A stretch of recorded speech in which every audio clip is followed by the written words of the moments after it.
beauties, Dad Scott's Lass here. We're going to talk about 5 uses for Batiste Dry Shampoo. Here they are. Use number 1. Wrap your hair around the can, roll it up and use them as curlers.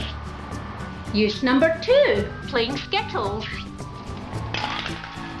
Yay! Use number 3. Are you ready to be dazzled and amazed? I'm going to be juggling the Batiste Dry Shampoo can. Are you ready for it? And I've been practicing a lot for this. I've been practicing all week to get this right. So here goes. Ta-da!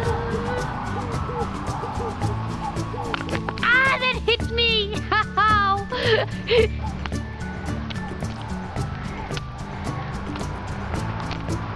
Dazzled and amazed.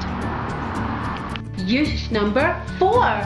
When your dry shampoo can is empty, simply cut it open, rinse it out, and you've got one funky container for your eye makeup brushes.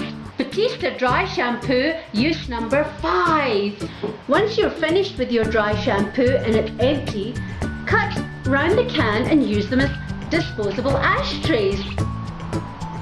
Not that I smoke anymore, but it's a valid use. You know what? The possibilities are endless, my beauties. Not only is it great when it's full, but it's super cool when it's empty too. How awesome is that? Bye guys!